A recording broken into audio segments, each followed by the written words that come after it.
రాష్ట్ర వ్యాప్తంగా దేశవ్యాప్తంగా కూడా మరి ప్రతి ఒక్క పార్టీ మాట్లాడుతున్న మాట జనగణన చేపట్టాలి, కుల జనగణన చేపట్టాలని చెప్పేసి కంటాపతంగా మాట్లాడుతూ ఉన్నాయి. ఎలక్షన్స్ వచ్చినప్పుడల్లా కులాలు గుర్తొస్తున్నాయి. ఎలక్షన్స్ అయిపోయిన తర్వాత తాస్తారం చేస్తూ మరి ఈ కుల వ్యవస్థనంతా కూడా పూర్తి స్థాయిలో నిర్వీర్యం చేస్తూ మరి వాళ్ళకి రావాల్సిన హక్కులు ఏ రకంగా రావాలనే దాని మీద మాట్లాడితేనేమో మేము జనగణన చేస్తున్నాం, కుల జనగణన చేస్తామని చెప్పేసి ప్రతి ఒక్క ప్రభుత్వం మాట్లాడుతున్నమాట. ఈరోజు దేశవ్యాప్తంగా మరి అటు బీజేపీ ప్రభుత్వం మేము కుల జనగణన చేస్తామని చెప్పేసి గత 10 సంవత్సరాల నుంచి చెప్తూనే వస్తుంది. మధ్యలో మాట మార్చింది, మళ్ళీ ఇప్పుడు కుల జనగణన ఎలక్షన్స్ రాగానే కుల జనగణన చేస్తానని చెప్పేసి చాలా స్పష్టంగా మాట్లాడుతూ ఉంది.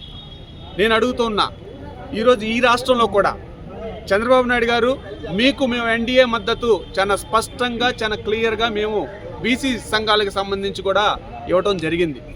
మీరేం చెప్పారనంటే నేను వచ్చినమ్మటే కుల జనగణన తక్షణమే చేస్తాను, రావాల్సిన హక్కుల గురించి మరి 34% రిజర్వేషన్ కానీ మొత్తం కూడా నేను పూర్తిగా తక్షణమే చేస్తానని చెప్పేసి ఎలక్షన్స్ హామీలో కూడా పెట్టడం జరిగింది. 24 గంటల్లో చేయగలిగిన కుల జనగణనని అసెంబ్లీలో ఇంకెంతకాలం మరి బిల్లుని పెట్టి బిల్లుల్ని ఆమోదించి మరి ఇది సెంట్రల్ గవర్నమెంట్కి పంపిస్తాం అని చెప్తే తాస్తారం ఎంతకాలం చేస్తారని అడుగుతూ ఉన్నాం. మేము అడుగుతూ చాలా స్పష్టంగా తెలియజేసేది ఏంటంటే 48 గంటల్లో చేయగలిగిన ఏ ఒక్క అంశాన్నైనా కానీ మీకు అనుకూలంగా ఉండే ఏ అంశాన్నైనా చట్టాలని పూర్తి స్థాయిలో అనుకూలంగా మార్చుకునే మీరు మా యొక్క కుల జనగణన మాత్రం ఇప్పటి వరకు కూడా మరి కనీసం దాన్ని అమల్లో పెట్టిన అంశం మటుకి లేదనేది మటుకు చాలా క్లియర్గా తెలియజేస్తూ ఉన్నాం.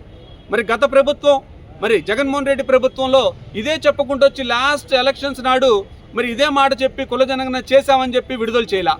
మరి ఈ ప్రభుత్వంలో అప్పుడు జరిగిన కుల జనగణనపై మరి ఎందుకని మీరు మరి ఆ లెక్కలు తీసి ఏదైతే కుల జనగణన చేశారో దాని స్పష్టత ఇవ్వరు. మరి ఇప్పుడున్న ప్రభుత్వం వచ్చి మరి 100 రోజులు దాటింది, 200 రోజులు అవుతుంది, కానీ మరి దీని మీద కుల జనగణన మీద ఒక స్పష్టత ఇవ్వదు.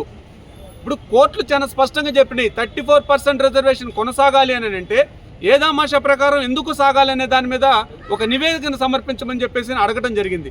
కానీ ఇప్పటి వరకు దాని మీద స్పష్టత లేకుండా పోయి రాబోయే పంచాయతీ ఎలక్షన్స్కి ఏ రకమైన మరి ఒరవిడితో వెళ్ళబోతున్నారు అనేది బట్టికి చెప్పలేక ప్రభుత్వం ఉందనేది బట్టి మేము స్పష్టంగా తెలియజేస్తున్నాం. మీరు కానీ ఈ రకంగా తాస్తారం చేస్తే రాబోయే ఎలక్షన్స్లో ఏ రకంగా బుద్ధి చెప్పాలో ఆ రకంగా బుద్ధి చెప్తామని కూడా ప్రభుత్వాన్ని హెచ్చరిస్తూ ఉన్నాం.